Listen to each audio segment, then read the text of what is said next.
The interview is being conducted for the Veterans History Project for the Library of Congress. The veteran's name is James Michael Butler.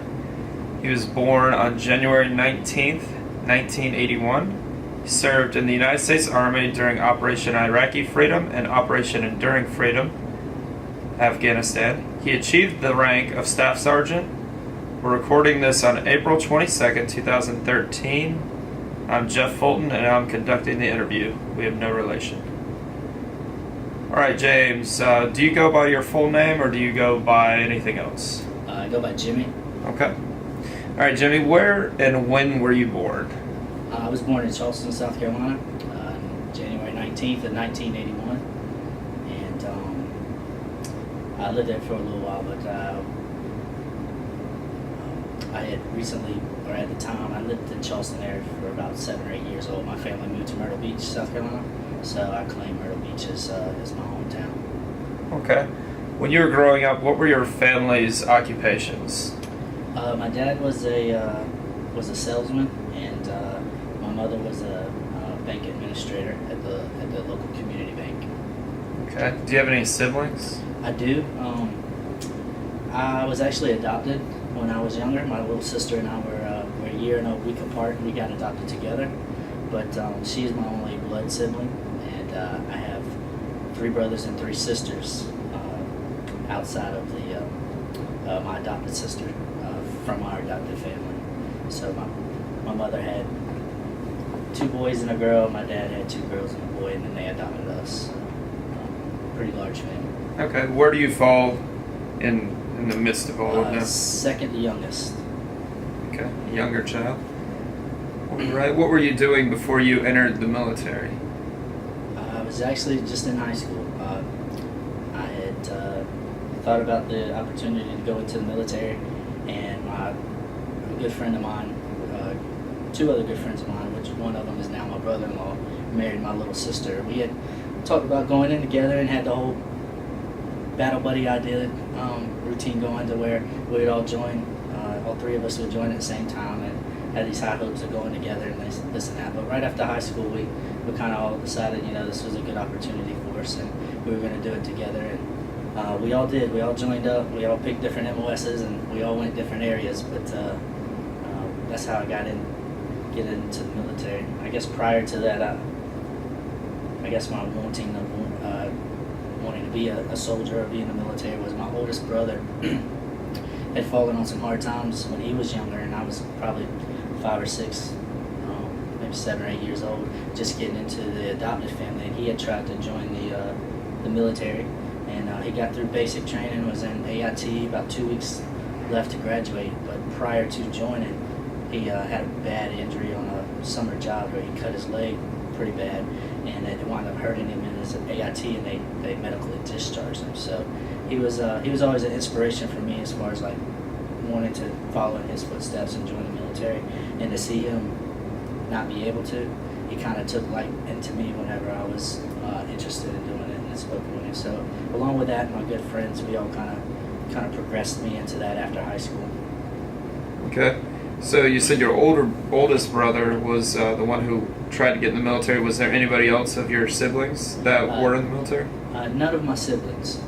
But like I did say, one of my buddies from high school, he eventually became my brother-in-law. So we have my oldest brother, my brother-in-law, and myself in the family that are military. But other than that,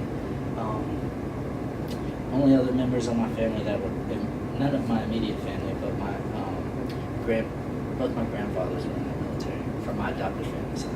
Where did your grandparents serve? Did they serve during wartime, or was it?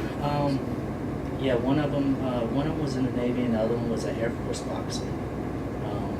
But yes, they served during Korean War, and I think one of them was World War II. Nice. I don't think the boxer went to war, but went to World War II. That was just Korean War for one and World War II for the other. Do you think that also helped influence your decision, or was it just mainly your oldest brother? It was kind of an afterthought. I didn't really know of that situation until after the fact. I had already been in the military by then. Just mainly my friends and my brother that influenced me. Now, you said you were in high school when you joined, or before you joined, so how old were you when you actually joined the Well, military? I actually had already finished high school whenever I got in. I didn't do the split training or anything like that, but I was 18. I was 18 then. I signed up in like June, right after graduation, and I had a delay program, so it kind of delayed my shipment to basic training. But I didn't actually ship out to go to basic until September 16th, I think it was, of 1999. So. Okay. So did you join because you wanted to serve your country, or was there a specific reason besides your brother influencing your decision of why you wanted to join? Well, I'd always grown up, interested in the military and, wanted to be a soldier. And as I was younger, the kids always play, being a soldier and things like that. But no other influences other than the fact that I wanted to be a soldier. I thought about things to do after high school, and I wasn't ready for college, I thought, so I was kind of like, well, what else would provide me an opportunity to gain skills and knowledge and help me out on my path in life, but give me a stable career. And I actually thought about making a career out of it, and that was my goal, was being motivated by my brother, like I said, and I just knew it was a good quality of life, even though it's hard on a family to be in the military, but it's still a good occupation and it's something to be proud of. And, to me, it was kind of like one of those selected few, just like yourself, that have actually served, so not just in combat, but to be a soldier, So I'd always wanted to do that. I knew that pretty much going out of high school that I was going to eventually be in the military. Okay, and why did you choose the Army instead of the Navy, the Marines, the Air Force? I had taken the ASVAB, and I had been, talking to an Army recruiter. Pretty much, he was the only one that ever talked to me.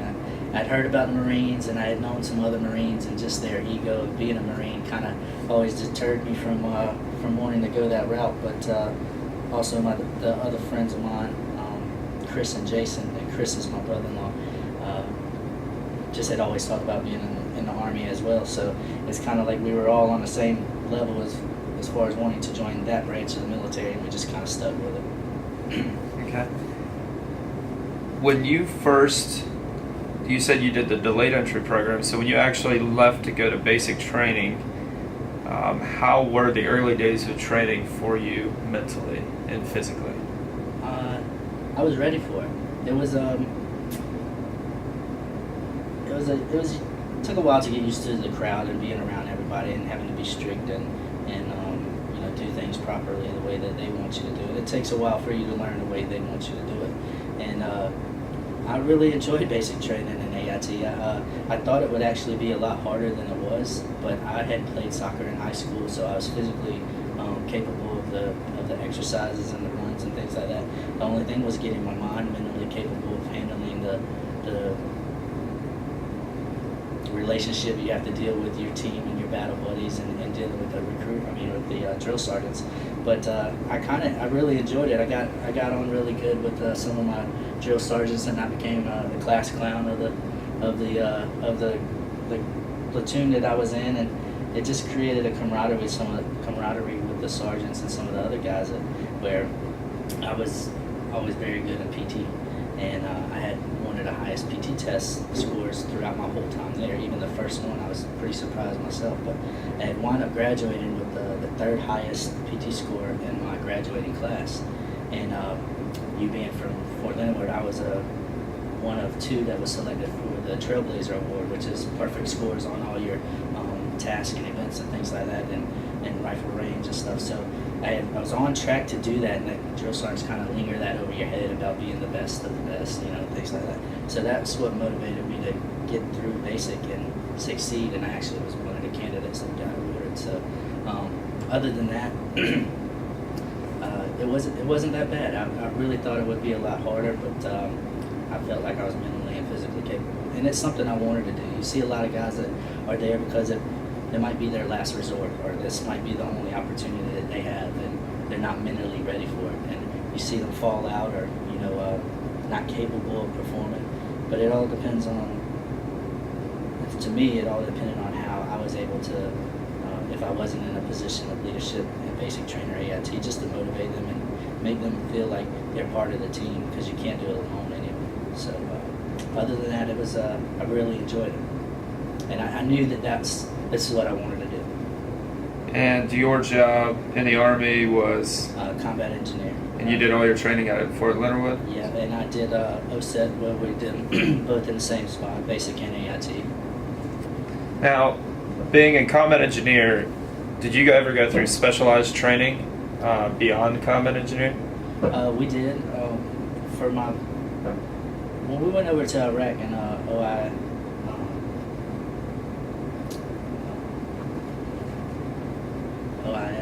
it wasn't. We didn't have the types of training that we have that are available to the soldiers today, like EOCA and bib training and route clearance and things like that. We were kind of like the practice dummies for what is now to be your route clearance package. So my first tour, we just went through the basic mode stations of riflery and military tactics and training, and we were just pretty much trying to respond or to perform a QRF, a quick response force for IEDs or anything in the area that we were patrolling. So as far as my first tour, no. My second tour, I did get a chance to do bib and EOCA training, and we reclassified to 98 Deltas, I believe it is, for EOD technicians. But we were stuck on routes in Afghanistan where when we moved out, we didn't always have an EOD squad or team available to go with us, so we had to have our own qualified members to do that legally through the military, instead of having to go out and do our mission and then find something and then wait on one of them to travel to us to take care of the mission for us. So they provided us with that training to be able to do it ourselves. And that's what EOCA is? Yes, explosive ordnance clearing agent. So we had several members of my first tour, Iraq, I was just a squad leader. I had a 5-man squad. But my tour to Afghanistan, I shared platoon sergeant duties with another soldier that was ultimately our platoon sergeant, but he had gotten injured and I had to jump in to fill his spot. But we had several members in Afghanistan that you have your select few. As being a platoon sergeant on a mission with several soldiers and a lot of responsibility, you've got certain guys that will do what you want them to do and are there to stick with you, by your side no matter what. And then you have the others that are kind of, in layman's terms, scared or not wanting to commit to doing the actual job. So your EOCA boys and your bib boys and your guys that soldiers that are out there with you, you have that selective few that you can count on that'll do what you need to do. And I was one of those, and I had a great crew assembled together to do that with me. That were also EOCA, bib training, and combat engineers and things too. So it worked well. Okay. You said you joined in 1999? Yes. When did you get out? I got out June 14th of 2011. So that was a 12-year tour. I was up for re-enlistment, and I had tried to they were trying to get me promoted to E7 before I went over, and due to our mode station time frame and the classes available, I did the first and second phase, but I didn't have an opportunity to do the third phase to be promoted to sergeant first class, and I got stuck in the deployment during that process. So I thought that they would grade me to a promotion and then allow me to do it when I got back, but I was attached to this unit coming in, so I was kind of, the term of redheaded stepchild. It's kind of pushed off to the side so they can take care of their own. But I was able to fulfill that position, but not as an E7. So when I was in Afghanistan, getting ready to, you have your 90, 60, 30-day re-enlistment period where they try to see what you're going to do as far as if you're going to re-enlist or not. And I had made the decision that I'd spent so long in the military, and this was my second tour, and I was kind of going through some personal problems with marriage and things like that back home. So it's kind of like, what do I want to do next? Like if I ever get done with the military, what would be my next step? and it got me interested again into education. And I'd always wanted to go to school here at Clemson, and it's always been a goal of mine. And I told myself, I'll try to see how this route goes. So what I did, I was actually in Afghanistan. I got my family to help me, but whenever I got a chance to email, when we were on a route where we had the email capabilities, I was emailing my application back and forth to them, and they were mailing it off for me.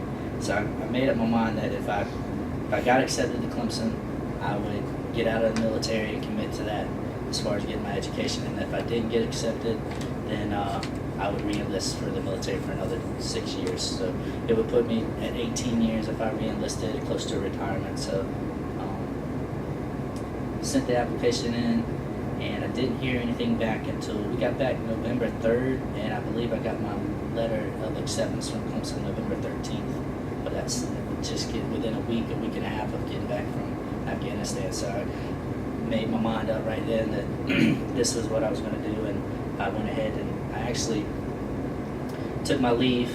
I did my drills for the first 3 or 4 months coming back home from our deployment, and then I took the rest of my leave and just kind of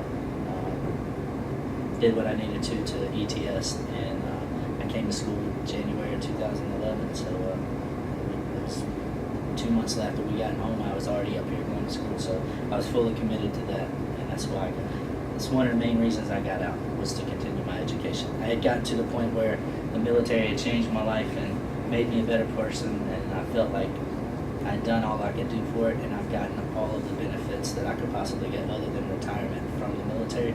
So I was comfortable and willing to make that next step to get out. So. Okay. The whole time during your 12 years, were you active duty, reserve, National Guard? And if you were reserve or National Guard, was it just your active time when you were deployed? Yes. My active time was only during deployment. I was South Carolina Army National Guard is what I had joined up to initially. And my game plan or goal was to, like I told you previously, I wanted to make a career out of it. I was going to try to do the green and gold, where you could go to school and then join. And at the time when I was coming out of high school, it didn't work out properly, so I just went ahead and joined the National Guard, to where I could still be in the Guard, learn the basics of my MOS with a unit, and then go to school during that time as well. But life got a hold of me. I just started working, going to school part-time, doing the Guard, and over the years it just added up.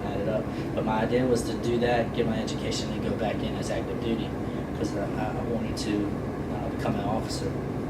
And my idea of joining the military was get in first, earn the rank of at least the E5 sergeant, so that I could have that aspect of military life and build my way up to that rank at least.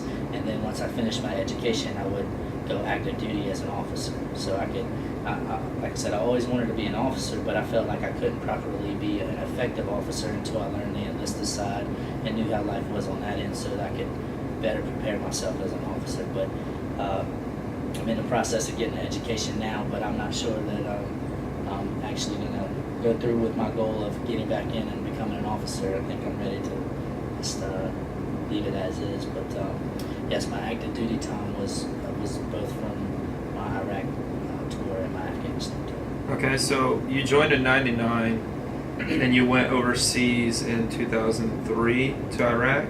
Yes. Tell me what went on between after basic training in AIT until you deployed, as far as specialized training. How did your weekend trainings go? Okay, we as soon as I had gotten in, my unit was already scheduled to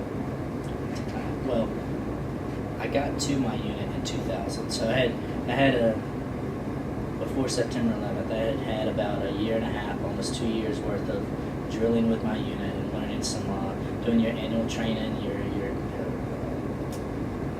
round robin type of training events for AT, where you do your explosives and your line mains and things like that, and you do your rifle range and some military tactical training and things like that. But at the time, from January of 2000, when I got to my unit, I came into the unit was a E3 at the time, and by the time I got deployed to Iraq, was in. We'd actually moved up in January, but November prior to that, I had already became an E5. So I had within 2 years went from an E3 to an E5. So I was progressing pretty well and top of the list of soldiers in my battalion, and I had won a lot of awards with the battalion for APFT and doing Soldier of the Year events. So it kind of progressed me to be a top candidate for. Even though being a National Guard, the active duty gave out, the active duty engineer battalions gave out excellent awards for outstanding soldiers. So I was an E4 at the time. I received an outstanding engineer super sapper award from the active duty engineer brigade, and was presented that award. But it was due to the fact that I had high APFT and that I had won Soldier of the Year for the company, and then you competed to do Soldier of the Year battalion and brigade and state and all that. So I had actually won Soldier of the Year for my company, and then when I competed with the rest of the companies in my battalion, which were like 4 or 5 other companies for our battalion, I won Soldier of the Year for the battalion. And then as a Soldier of the Year for my battalion, as the 178th Engineers, we had to compete against all the other battalions in the state as well. And for my rank, for E5 and below, and then you had your E4 and below, you had your E5s, Sergeants of the Year, and this week I was just enlisted of the year. But I gotten all the way up. I won company, battalion, brigade, and was going to compete for Soldier of the Year for the state. So when you become Soldier of the Year for the state and the Soldier of the Year of my brigade, I was the only Army representative for Soldier of the Year. So when you get to state, you have to compete against the Navy, the Air Force, the Reserves, the Coast Guard, and the Army. So I was the Army representative for our state for Soldier of the Year, and I actually got the second runner-up. So I did pretty well. I didn't make it all the way to state Soldier of the Year, but to be able to have positive leadership when I first got to my unit and the motivation that I had to succeed, it just kind of, I don't want to say fell in my lap. I did earn it. But it kind of put me at a higher level than your standard soldier. So it having that recognition and the outstanding Super Sapper Award from the active duty Army and my awards that I had acquired during basic training, the promotional list was coming up. I was coming up, building up points pretty quickly, and I got the opportunity. There was 3 or 4 other guys that we call lifers that were E4s that had been in forever, and they had an opportunity to go to it's WLC now, Warrior Leader Training for E5 promotion, and they were either on permanent profile or was about to get out, and it just came down to me, and they asked me, and I said, I want to do that. So I got promoted. I went to WLC training for that. I got promoted in November, and then we got deployed.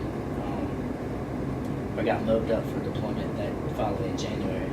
And the only other training we had that was set up to help us with our deployment was we actually, our annual training after that first year that I had gotten in was to NTC, the National Training Center out in Fort Irwin, California. So it was kind of what we call a little sandbox versus overseas Iraq, Afghanistan being the big sandbox. We got some pretty strenuous training out there in that environment, what to expect of being deployed. At the time, it wasn't necessarily Iraq or Afghanistan. It was just a desert type terrain. But I went with an advance party to go out there and help set up for our battalion to come out. And I wound up spending, by the time it was all over, I spent 3 months at Fort Irwin with that training and doing everything we needed to do there. But for Iraq, that was the only real life, I guess, combat type training that we had, other than a couple little urban assault training that you had during AIT and some ID or landmine training that you had prior to that. But as far as my first deployment, NTC was my only real life type training scenario. All right, and you said January 2003 you started mobbing. Where'd you mob out of? We moved out of Fort Stewart, Georgia. We were there. We had done some weekend training prior to that, getting ready to move up, where you get your shots and you get your records and SRP stuff taken care of, medical issues, things like that, getting evaluated to be capable of being deployed.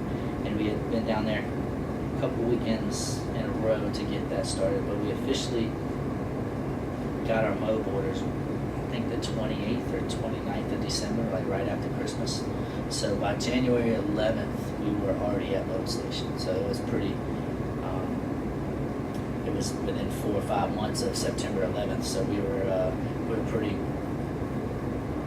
headstrong to get out there and get it going. But it was fairly quick, yes. And from MOB station, where did you go straight to Iraq, or did you? No, MOB station, we were at Fort Stewart. We flew at a, I believe it's Hunter Air Force Base right outside of Fort Stewart.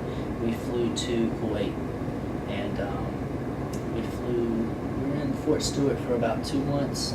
So I believe it's beginning of, I take that back.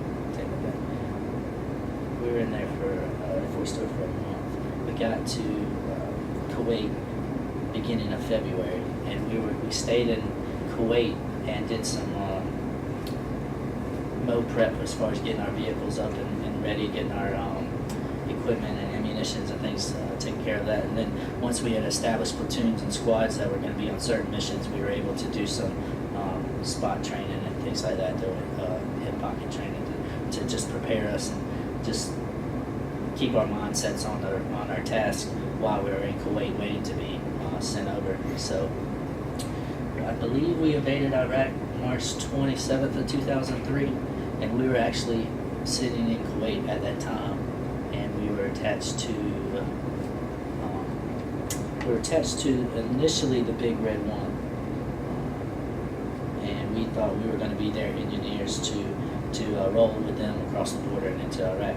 But we actually didn't cross the border and get to Baghdad till April 11th. We actually hit April 11th, we hit Baghdad. So within a week and a half of actually our first attack or whatever, we had already gotten to Baghdad. And during that time, we were assigned at various different locations to help build force protection. Because when we rolled in, some of these places that we were at, no U.S. troops had occupied yet. So our mission as engineers was to clear the place of any threats of IEDs or bombs or anything like that, but then also build the base up for force protection, like with our heavy equipment operators, to build berms and rebuild some of the barracks to make it seem like it was feasible for living conditions and provide a security. So. What were you said you were a squad leader when you did the invasion to Iraq. What were some of your soldiers' feelings as far as getting the order? You're now in Kuwait, now you're going into Iraq where the threat is. Well, we were ready. We were, like I said, headstrong, gung-ho, all hoorah about it, ready to roll. And you have this mentality that they I hate to have to say this on camera, but shoot first, ask questions later kind of mentality, and you think that you're trained that everybody's going to be out to get you or to hurt you or harm you in some way, and that we're not welcome and things like that. So we're kind of on that attitude of let's get over there and get the mission done. And I was a big proponent of that. Being a squad leader, I had some little responsibility, but nothing major. But as far as training my squad up and things like that, I was always trying to make them aware of the dangers that are there. Don't trust anybody kind of mentality. But I'll be the first to tell you, when we rolled over the border and we had that kind of attitude going in, and guns ready to start blazing, and just provide security and always being on the ready with our weapons and gun systems. We got across the border and we made our first stop into, I think it was the city of Ur, right on a couple hundred miles up from the border. And we were taking we were at a fuel station that stopped. We pulled over to get fuel. And these little Iraqi kids were running across the desert, just barefooted and ragged clothes. And I remember one little boy was waving an American flag. And where we had stopped in the outskirts of the city, there was a statue. Not a statue. There was a kind of like a monument of Saddam Hussein. It had his picture painted on it, just a brick inlaid, kind of monument. and this little kid went over there with that flag and was waving it around and took his sandal off and was smacking Saddam Hussein in the face on the monument, saying "Good Bush, bad Saddam," and he was speaking in English, "Good Bush, bad Saddam," and waving that flag. And like I said, I won't be embarrassed to tell you, I broke down and started crying. You have this mentality that everybody's out there to hurt you, and then these young kids in the community that we had happened to stop in were just ecstatic about the fact that we were there to help liberate them, so it got really emotional for me and some of the other guys, and it kind of gave us a new perspective of the fact that these are still people too. There's not just the enemies there. We're here for a reason. They gave us purpose. So. All right, so you went to Baghdad. What other big cities or bases did you go into while you were in Iraq during your tour? We had to first go through Baghdad because of who we were assigned to. That's our main mission, was to push towards Baghdad. But once we got there, we weren't there maybe a day. They had already pushed our brigade that we were assigned to out to an area they call the Sunni Triangle, which is your Al-Ramadi, Al-Assad, and Al-Fallujah. So what we did was our battalion was to set up a QRF, first occupy the bases, and I remember when we had split up, and certain companies of our battalion had went to Al-Assad, Al-Ramadi, Al-Fallujah. So the first one my company went to we were at Al-Assad. We would have had to have been the first Americans to set foot on that place because it was abandoned, and it didn't seem like any other American troops had gotten there before us. And I heard the same similar stories for Al-Ramadi and Al-Fallujah. But we got there, we tried to observe the base of what was readily available for us, and we just occupied it I was there for about a week, but I got reassigned to Al-Fallujah. So our initial group had already been in Fallujah, but once they started reorganizing, the groups just started going different places.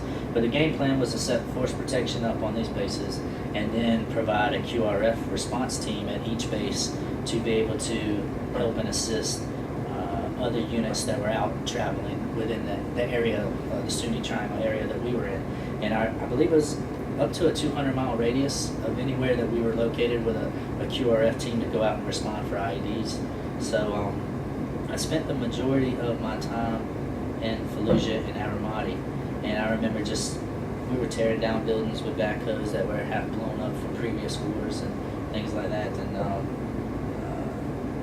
building burners and putting up concertina wires and just clearing out some ammunitions that we thought were unsafe, and we got to blow those in place and things like that. And then once we established that, we had a team doing force protection, but we also still had to provide the QRF for the other units, so we were half and half.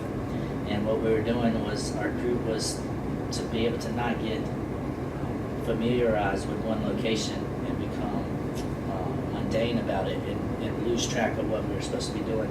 We rotated positions every 2 weeks.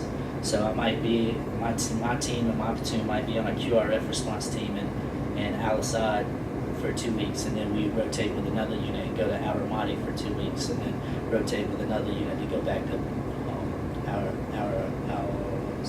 Al-Ramadi, Al-Assad, Al-Fallujah. So we just rotated between the two. But we also had another group of people that our assigned mission was the area west of Baghdad towards Syria was called H3. And H3 had several hundred underground bunkers that were hit by the Air Force prior to our invasion, and they were loaded with ammunitions. So during the air raids, they bombed the bunkers expecting to blow up the ammunitions that were in those bunkers. But just as well as I do, some of those mines and rounds and all, they have to be charged before they'll detonate. You can't just blow up a bunker and expect everything in it to blow up. What happens is it blows up a certain amount of ammunitions within the main impact, but it dispersed all the other ones all over the place. So during our rotations of QRF, we also had a 2-week rotation where our platoon would go to H3 and we'd go to an area and clean up the ammunitions that were dispersed from the air raids. So we had to pick up ammunitions that were half charred, half blown up, things like that. So we loaded had 2 HEMTs and 2 5-ton dump trucks, and we would blow 2 blows a day, 2 explosive detonations a day, and they would range anywhere between 17,000 to 25,000 pounds at a time. And I wish I had my pictures available for you, but I have pictures of us. We're in there digging them up or pulling them out of the bunkers or picking them up off the ground and loading them into HEMTs. Just hundreds of landmines or hundreds of RPGs or any kind of ammunition you can think of. We'd load them on the HEMT trucks and the dump trucks, take them out to the desert somewhere, stack them up safely. And we had probably 100 feet long, 8 to 10 feet wide, and about 4 to 5 feet tall, just stacked, just a big block. And what we do is we had to come in with C4 and prime them and set pre-charges with the detonation cord and initiation devices and things like that. But you had to, every 2 or 3 feet, you had to prime it, prime 1 or 2 landmines and actually charge them, and then place C4 in between the stacks of det cord to make sure that everything blew properly. So once we did that, we could get at our safe distance, and then we detonate the charge, and we had to come back to the detonation area and observe the detonation, make sure everything was completely disposed of. But we did every two weeks, like I said, we rotated 2, but we did 2 detonations a day for 2 weeks solid, and it's an enjoyable time to see that all that hard work go up in smoke like that. But as far as my duties for my Iraq tour, that's pretty much the gist of what we had to do. I see on your DD-214 that you got the combat action badge. Was that your first or second tour? I was actually supposed to be awarded a combat action badge for both, but they said since I had received a combat action badge for the first one, there was no need to be awarded for the second in Afghanistan. But I had been involved in situations in Afghanistan that I had to do affidavits and things like that for my soldiers that were physically with me. So it was more for the younger guys in Afghanistan to get theirs, because I guess once you get it once, you don't need it twice kind of deal. But my soldiers and my affidavits that we had to write up for the situations that we were involved in allowed several of them to be considered, some of my drivers, my gunner, things like that in some of the situations allowed them to be. But my initial combat action badge was, or my only one, was received in Iraq during some firefights and things that we had. And one of our missions during the time, amongst all the other stuff that we had to do, was the Battle of Fallujah had come through. And it was getting ready, the Marines were coming through to do that, and it was getting ready to be towards the end of our tour there. And it all started with the Blackwater security forces that got ambushed in Fallujah, and they killed the guys and started dragging their bodies through the streets and hanging them, from the bridges and things like that. And it was all over the media and stuff, and created a big issue, and that's when the Battle of Fallujah took on. But one of our missions at that time was I was assigned to the 3rd ACR, which is the 3rd Armored Cavalry Regiment, and we were to just provide a security lane for blockade of some of the missions that were going on, as they were raiding the city, make sure the enemies don't leave the containment area, so to say. So we had it was about a 3-day little security post that we had some heavy action on, and during our travel from completing our mission of that, we got ambushed. So my combat action badge award came from the action I received that provided security for that lane, but also the ambush that we were on our way back. So we were stuck in, we were leaving out Fallujah and heading to Al Ramadi, and there's this certain area that always created a concern for us, and nobody had ever gotten hit at the time, and we were escorting a group of the 82nd Airborne Brigade, I think they were a chemical unit. We were escorting them back to a safe post in Al Ramadi, and on one side of the road was a big berm for a railroad. On the other side of the road was just a big creek bed that had overgrown brush on it, and there was houses on the other side, but it was still somewhat marshy area on the left side that was flooded with water and things like that. So we're kind of contained on that road and could have got hit from both sides, and we did. I was in the second vehicle of the convoy, and we were at that time when we were in Iraq. We didn't have the MRAPs or the high explosive Buffaloes or RG-31 type vehicles they have today. We were in soft shell Humvees, you know, and in 5-ton dump trucks, and you know, nothing of any major protection from explosives or IEDs or anything. But we had, and this was a bad idea, and my company and my platoon expressed some concerns prior to doing the mission of traveling back with this unit from 82nd. But they had this egotistical attitude that we're big bad, nobody's gonna mess with us, and they didn't want to hear from the National Guard about their concerns and the fact that we had been traveling these roads for almost a year, and we know what they expect their tactics to be. But we did. We got 22 vehicles in the convoy. It was over 2 miles long, and we didn't have communication with the last 10 vehicles. Me being the second vehicle in the convoy in a soft shell Humvee, I didn't have communication with the last 10 vehicles. So we had to break up communications between the middle and the end of the convoy. But all in all, they hit the first vehicle with an RPG, and they hit 2 vehicles in the middle, and they hit a HEMTT and a wrecker in the rear. So it kind of contaminated us in both areas. And it wasn't the first time that we got hit or attacked, but that was one of the most scariest as far as life-threatening for me. We had been in some other situations that were scary, but this one was pretty.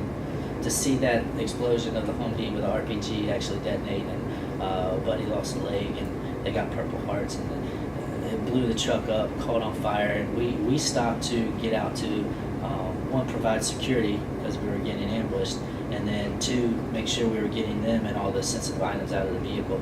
But it was already on fire, like burning up, and me and my TC were one of the first 2 out. A gunner and the other guys in the back provided us security. We were pulling the guys out and throwing them on our vehicle to get out of the kill zone there. So once we collected them up and tried to, I believe we got everything but the actual radio in the Humvee. We couldn't. I mean, it was locked down, the keys, and then other than sensitive items of weapons and personnel and MBGs kind of stuff that sensitive items you can carry on you. We got all of those.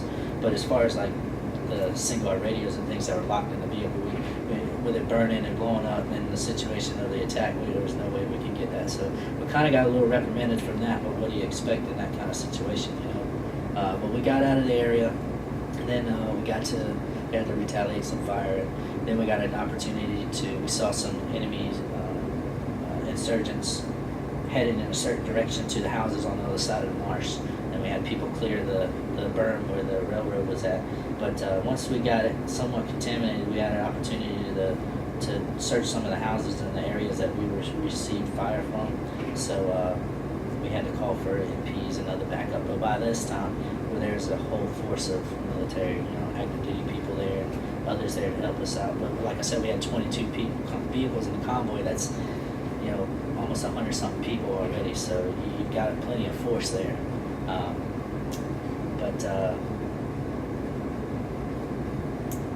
We lost 4 vehicles, but no personnel, and we got out of the area safely. So once we got out of the kill zone and the vehicle was on fire, we were able to retaliate fire, move back to where the others were kind of contained in the front, the rear detonations in the middle, and we were able to help provide security for them to get out as well. So that's kind of how I earned my first combat action badge. Was there anything else, any other events during that first tour to Iraq that kind of stood out to you, or did you pretty much cover it? Yeah, we had some other missions that we were on. We were several. I mean, I could talk all day about that, but we had several close calls. Just typical things of performing our mission and being out on the routes, and just digging up IEDs and things like that. A lot of times we were the technical gurus, so other units that were ambushed or were stuck in a situation where they couldn't move any further or get out of the area because they were scared of they got hit with an IED or was thought to have another one in place, and they didn't want to move.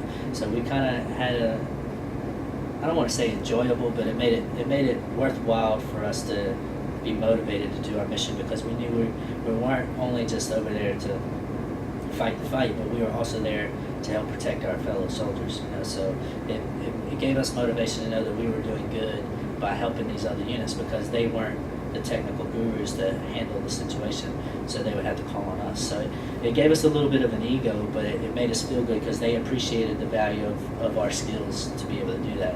And a lot of times they wouldn't go, certain units around us would not go from base to base without our security or without us leading the way and providing like a 30-minute clearance where we would go out before they did to clear the route. And like I said, that was the precursor stage to route clearance before your modern day route clearance you have today.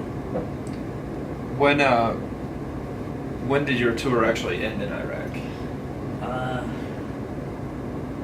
want to say March of 2000. No, not March. It would have had to have been towards the middle or end of April. So we got in country in the Kuwait in January. Got into Iraq April of 2003, and then we were there for over a year. So it would have been right around beginning of April, mid-April. I got back from Iraq. In 2004? Yeah, 2004. And from 2004 until your next tour, which was 2009, what went on as far as training? I know you probably had some rebuilding. We did. We had. I actually got fortunate. Like I said, on my tour to Iraq, I was assigned to that unit. I wasn't originally with that unit, and on my tour to Afghanistan, I had actually volunteered for Iraq and I had volunteered for Afghanistan. But between the two, the unit that I was with originally, or the unit I got deployed with, that I was assigned to, when we came back, my original unit was getting ready to deploy. Since I volunteered originally with the first 178th Engineers, I relinquished my duties with my unit to be able to fulfill a position where they needed extra personnel at E5 ranks to do that. But as that unit was coming back, my original unit was going, so I had a lapse in time there. And the rule used to be for the guardsmen that if you served overseas, you couldn't be redeployed again until time and a half for what you served. So if we had a year deployment with a year and a half mode, total year and a half, we had to be home for 3 years before we could be deployed again. But I kind of shot myself in the foot because my original unit was being deployed when I came back. My time started when I came back, but as I got back with that unit, my original unit, while they were being deployed, I couldn't be deployed. So we kind of, I switched a couple of units, moved around a little bit, and just had the knowledge of being there one time. I felt that my duties as a E5 at the time would better suit a unit that I could help move up.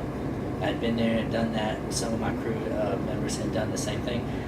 We switched units to be able to help other soldiers with the realities of what to face while they're over there. So anyway, there was the lapse of the 2004 to 2009 of a 5-year period. That was because I was unable to go at the time. There were some situations where I wanted to, and then I backed out, and then because I didn't really know the units that I was going, and I had some rough situations with assigned to a unit that I got deployed with the first time. So it's kind of like, I don't want to go again until my boys go again, because I've been training them. So in 2009 came back around, it was our opportunity to go again, and I actually was given the choice to if I wanted to go or not. I wasn't forced to go at that time, but I decided to go. And a lot of friends and family always ask me, and I think I had talked to you one time about it, is people say, well, why would you volunteer for something like that? Why would you volunteer for both of them, let alone, you volunteer for the first one, but you learn your lesson, you're not going to volunteer for the second. But I did. And my reasoning behind that is I give a little scenario to my family, because most people who aren't in the military can't understand the camaraderie you have with your guys, or the motivation and the pride you have in doing your job. That my best scenario that I can explain to someone who's not in the military is the fact that, say, you're referencing a sports team, you play on a sports team, you practice every day, but when it's weekend comes and you're ready to play the game, you're sitting on the bench and you're not playing in the game. So that was my scenario as far as we trained all this time to be able to fight and go to war. But when war's happening and you're not involved in it, you feel like you're losing out, like you want to be involved in it. And they get it when I tell them that way. So express it that way, it kind of gives them an idea of why I would make that kind of, to them, a drastic decision. But to anybody in the military, and I'm sure assuming yourself too, that you would understand the value in wanting to be a part of that, to not only for history, but I mean, this is what you are as a soldier, this is what you're supposed to do, and you want to fill that position and fill those shoes and serve your country, and that's what I did. But the lapse, the 5-year lapse was due to the inability to be able to be deployed. Where did you guys mob out of in 2009? We were Fort Riley. It's up in Wisconsin. Yeah, I went to Wisconsin and I went to Minnesota for 2 separate trainings, and it was kind of split up half and half. But the reason they sent us up north on this deployment was the area that we were supposed to be assigned to in Afghanistan was in north of Kabul. So they were expecting us to be in a mountainous terrain to expect cold weather. So they moved us in a place September through December in Minnesota and in Wisconsin, and it was miserable. And I hate the cold weather. I'd never been in that kind of extreme negative below any type weather before. So they were trying to prepare us for that, and when we actually got deployed, we weren't in anywhere near the cold weather. We were assigned, our brigade was assigned to Kandahar, and they dispersed our units and our battalions out to several other areas west. And I spent I guess it's getting off track, but I spent most of my time in Marja and Helmand. Fiddler's Green was one of the bases, Leatherneck, Wassamgar and Smartgar were 2 of the Canadian bases. And we kind of just did our route clearances through that area in Afghanistan. All right, that whole second time you had gone through pretty intense route clearance training, so your entire tour was pretty much just straight route clearance that second time? Yes. Unlike my first tour, we had other obligations to do. Afghanistan was strictly route clearance, and by that time, route clearance had been established, and they had a routine, and they had certain techniques and tactics that we were trained to do while we were moving, and it was pretty well balanced at the time. It had been doing route clearance as an official package for several years at the time, so the trainer was on tack with what we needed, on point with what we needed to be doing. So we had very effective training at the time, and we during our MOB for Afghanistan, they already had the vehicles. They had the simulation simulators for each vehicle that we would be assigned to. So we had operators. Each person got to learn how to operate that piece of equipment. We had several types of mine clearing and Husky training, that they had the ground sonar penetration radars. We had some pretty extensive training on that, and that was to prepare us for route clearance. But all of the vehicles, all the techniques and the tactics that we learned during MOB were already established, and it wasn't something that we had to learn on our own like I did in Iraq when our battalion went the first time. But and that's our training in our MOB for Afghanistan is kind of where I got. Even though I was attached to that unit, I kind of made a name for myself to promote myself to be in a position to fight for a platoon sergeant.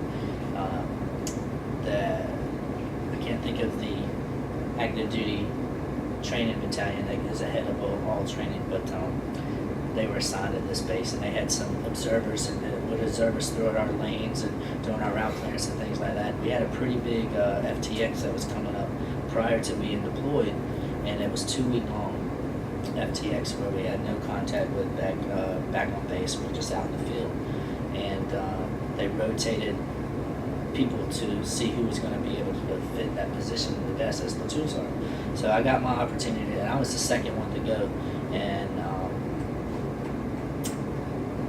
I had the longest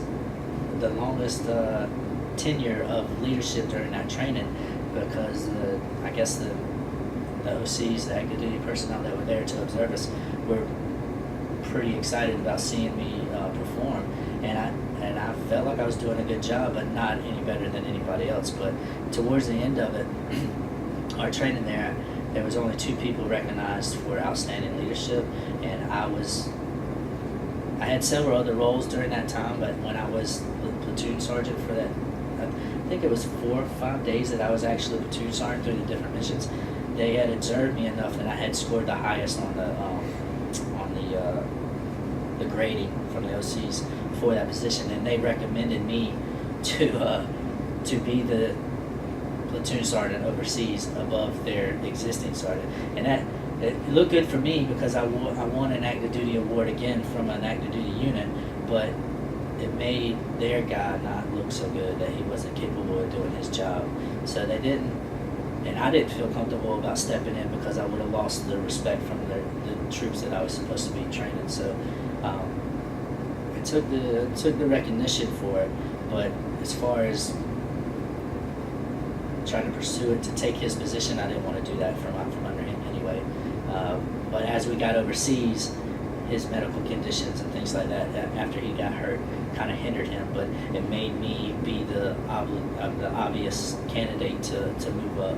So knowing for the guys to know that I didn't try to take his position out from under him, and to do it in the way that we did it once we got over there, it kind of built respect from the guys for me to be able to listen and obey. You know, not that I'm demanding them to do anything I wouldn't do myself, but I earned the respect for those guys. The transition from him to me went a lot smoother. So as far as out on the missions, I was capable of running it how I felt as platoon sergeant, but ultimately on paper and legitimately back on base, he handled everything else. So I don't know where that question went, but I was just kind of going off on a tangent. But our training was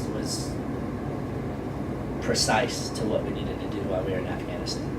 When you were over in your second tour, was there any incidents where you thought this could be it?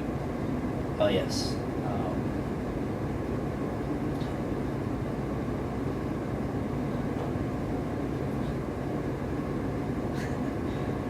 Yeah, there was. I don't necessarily want to talk about all of them, but we had gotten direct hit on a couple of pretty bad explosives, and we were on a mission in Buffalo. It got detonated by like 2,400 pounds of explosives, and they actually blew a Buffalo up. And you being an engineer, you know that vehicle is pretty large and one of the largest we have. But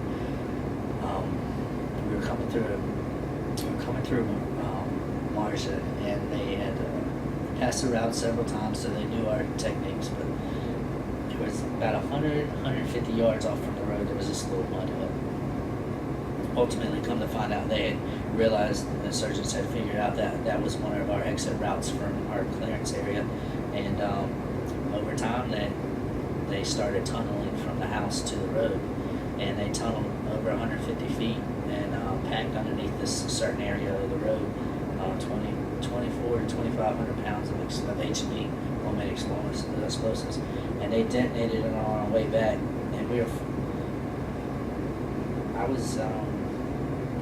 were attached to a different unit on that mission, so I was kind of bringing up the rear of the convoy on that one, and my TC was, we actually got hit earlier in that day, and our RG-31 rollers had gotten blown up, and we didn't want to leave them, so we were towing them, and the only way we could tow them, we didn't have a HEMTT or a wrecker with us. We had to hook it up to the back of another RG-31 and tow it, but it was swaying back and forth, so the vehicle I'm in was third or fourth to last vehicle, and my gunner is sitting there videotaping the roller swaying back and forth, you know, like, look how crazy this is. And during that time, the Buffalo got hit, and it was one of the worst little situations I had been in my time, it gets me a little emotional when I think about it now. But to go back to see it, but then to see the video, it blew the buffalo probably 40, 50 feet in the air, flipped it over on its side, and it landed off of the road about 75 feet from the road. It had a catastrophic kill of all 5 people in that buffalo. And the buffalo is the biggest vehicle we have for route clearance. And to see that happen and to be in that scenario at the time, that was probably the roughest one I had been in. We had been in some others, but those guys weren't actually my troops. But they, we're all one, so to see that happen, that was probably the worst one I had ever been in. But during our time, we had some other close calls where it wasn't nowhere near as bad. But to be an acting platoon sergeant, I prided myself on the fact that I didn't do it. I didn't lose a guy. I had some go home because of injuries, but nobody lost a limb and nobody lost a life. So I was.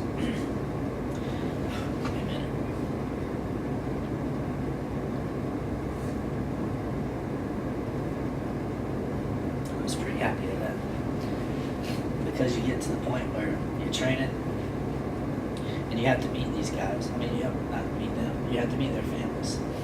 You already know the guys from training and being in the military together, but once you get to know them well enough to where you know their families and their kids and their relatives, it's gratifying. It tends to give it a little bit more meaning when you're overseas, by knowing, not only do you know the soldier, but now you know who they're going home to. Of course. Yeah. But it also gives you validation in knowing that you have to rely on your training and your battle works.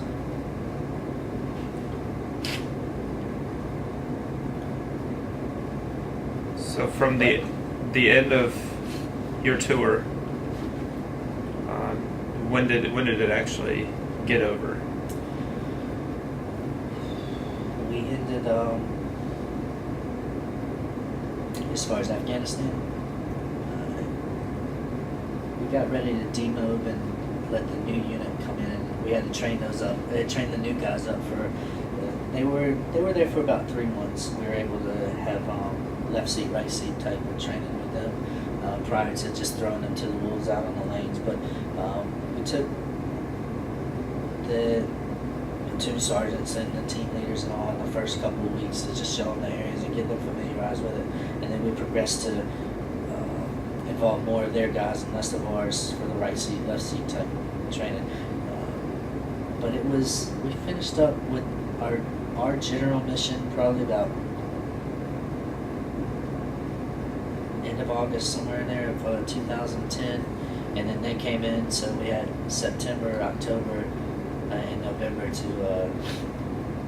to get them up to par for taking over fully, and then as it progressed, they only took a handful of us, and they were running the missions on their own. But we also had some. There's different scenarios. We actually had to. The Army was starting to implement in Afghanistan where the ANA. The Afghanistan National Army was being trained, which we had groups of people training them to do route clearance too. So we were having the ANA tag along with their route clearance, our route clearance, and then the new guys coming in. So it took a good 3 months to coordinate all that and get everything properly working. But to be able to train the ANA and trust them to be out on the route with you, and to get the new guys to be able to listen to you and you not say that this is how it's got to be done, because each unit's going to come in there and do their own thing and have their own techniques and tactics. But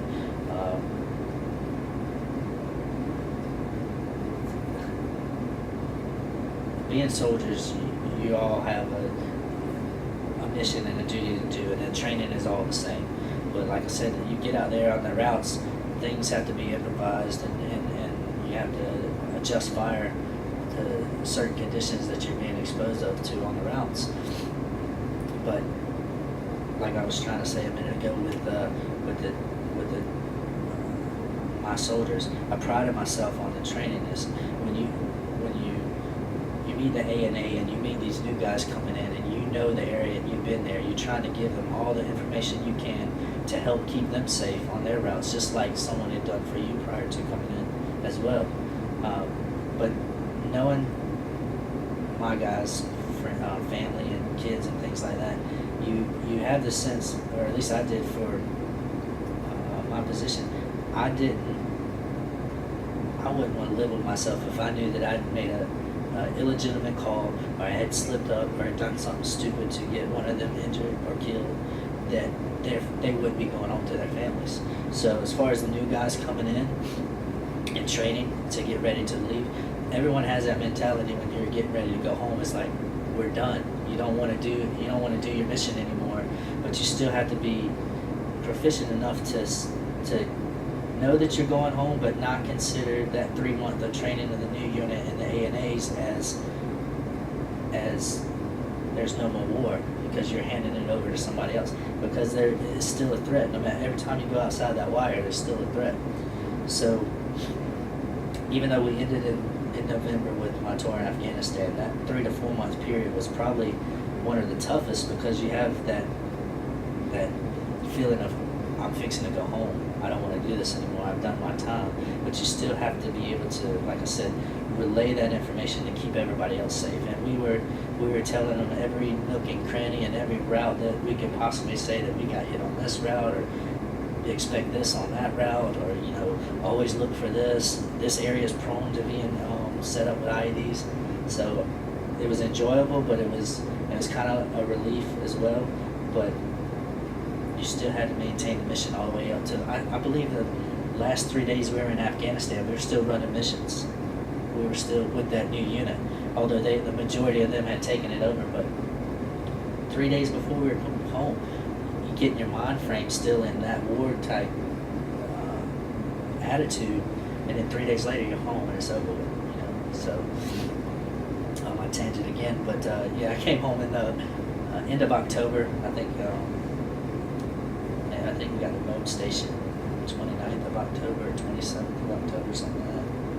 But we didn't officially come off orders from our D-mode until first week of November, something like that. And then from November until the next summer, basically, you were just kind of finishing at your time and doing the transition. Yeah, we had the first 3 to 4 months you get back from your deployments, they have the 30, 60, 90-day family readiness evaluations and counseling and things like that you have to do. So that took up, I don't even think we counted December drill, and just kind of January, February, March. And we came in for 1 or 2 drills, and the next thing you know, I'm turning in my gear. So I had already kind of made up my mind. But after my Afghanistan tour, my fulfillment of the military and me being a soldier, I guess I had fulfilled it within myself, Felt like I'd done everything I could do. And other than ultimately give the ultimate sacrifice, I felt like I had fulfilled my duties as a soldier, as a citizen, and I was ready to move on. So I was fortunate enough to be that close to the ETS of my time that I could get out and go to school, because I didn't want to have to be worried of the fact of, I could have stayed in and still came to school, but my unit was deployed within a year of being home from that Afghanistan tour once again. So it would have been hard. We kind of knew that going in, that when we were getting home, our battalion commander said, don't get comfortable, you'll be back over there in a year, because the rules had changed by then. It's not that you spend a year and a half on tour and in mode, and you had to be home for 3 years before you can be deployed. The new rule is you only had to be home for a year before you can be deployed again. And he was already telling us, don't get comfortable, you're going to be right back over there. So that was kind of the shot himself in the foot, because he lost a lot of guys knowing that they were ready to ETS. But myself being included in that, I was under the mentality of, when I got home, I still hadn't got my letter to Clemson, so I wasn't sure what I was going to do. But once I got that letter, it just validated it that much more to say, hey, I'm fortunate to be this few months left on ETS before I can legally get out, and my unit's going to be right back over there. And I felt like I was running from the situation of being deployed again, but I knew that I was presented with an opportunity to better myself, so I had to take it. So coming to school, I didn't want to be in school for a semester or two and then have to turn around and take a leave from school to be deployed again. So I wanted to get it all out of the way, so that once I was finished with school, if I wanted to make my decision to get back in or not, then I would fully have my education out of the way to do that. So. Now, starting at Clemson in 2011, Yes. how did that mentally? How did that mess with your head? Because now you're obviously an older student compared to the 18, 19, 20-year-olds Oh yeah. in your classes. Did your previous experience / coming in at a later age kind of mess with you a little bit? It did. You come to college, you think it's the typical young college student, it's wild and crazy. The typical antics of a college student. I wasn't anywhere near that. Being an older, when I got here in 2011, I was 30 years old. I was a 30-year-old college student, not necessarily living a college life, but experiencing going to class again and you're doing projects and doing homework and things like that. I had been out of that for I don't know how long. So not necessarily just the personalities of the people here, just the learning curve of getting back into the routine of being at school. I had gotten an associate's degree from a technical college in Columbia, South Carolina, and I went part-time, but it was only 1 or 2 classes a semester, and it wasn't anything drastic. I had a full-time job, but that was easy, and I got my associates in, I think, 2007, so from 2007 to 2011, coming back to school, I had such a hard learning curve to figure out the way they were teaching, how they wanted you to learn, how they were going to test you, and things like that. So my first 2 semesters were pretty tough, and I'm thinking to myself, what in the world have I got myself into? As far as the curriculum and academics of being in college, and I was fortunate. I did well. I think I may have failed 1 course within those first 2 semesters, but it was physics. I hadn't had physics in I don't know how long, so wrapping my mind around that kind of thing and being exposed to a military life, exposed to being an adult, living and working full time without going to school, just the transition from one to the other, especially so soon from being back from Afghanistan, it affected me pretty bad. It made me second guess myself. Kind of like I thought this was going to be an ultimately enjoyable experience to go to college and relinquish all my responsibilities of the military and start a new life up here, get an education, and it was a struggle. It was a very hard struggle. But from that point till now, I've transitioned into being able to handle it. It just took a while. But that's academically. Now, as far as on the other hand, with the personalities of the younger kids around, it's a different world than what I would have, what I can remember myself at their age. They're a lot smarter and brighter, and it seems like it comes so easy for them. And it's certain people like myself that, and some other military soldiers here that I know that we struggle a good bit to get back in the routine of things. And I guess I kind of think of it as they're coming straight out of high school, so they've got 12 years of continuing their education up to that point. When they come into college, a lot of them are so smart, they already know it, and it's like, wow, how do you know that? I can't figure it out. So the academics and the personalities of them, I get abused a lot of times just watching the younger students here, and it frustrates me a good bit because of multitasking and talking and there's disrespect. It might not come off as disrespect, but back talking or undermining and things like that. And as a soldier, you just don't do that kind of stuff to your seniority or people of higher positions than you. And it got to me for a little while I was here, but I've become immune to it. I guess I just kind of look over it. But they do seem so much smarter than I ever was, and I am now. But it's a very drastic lifestyle change going from life to school, and just for the fact that I didn't go to college straight out of high school, I went to the military. Having that real life experience prior to coming here has made me getting my education more focused on it. I feel a lot of times that some of it's busy work that I'll never use it in the real life, but I know that ultimately getting that degree will benefit me and my future family and progress me through a career. But that transition made me second guess myself a good bit. It still does today sometimes, but I know ultimately down the line it was the best decision. What's your projected graduation date, and what's your major here at Clemson? My major here at Clemson is business management and operational management, and my projected graduation is December of this year. So I started and when I say focus-minded on education, I started here in January 2011. I transferred in, but I came in as a second semester freshman. So I mean, I had already had an associate's degree, but they didn't count hardly any of my credits. So came in with 28 or 30 something credits right off the start. But to be able to get here in January 2011 and graduate December of 2013, 2.5 years, whatever it may be, instead of 4 years, and I've taken summer classes. I've done everything I can to get it knocked out and out of the way. And I think being older helped me to do that. I'm, like I said, more focus-minded. I know what the ultimate goal is, and I'm trying to not rush to get through with it, but mentally ready to move on with this. So it's kind of helped me to not waste my time, or not to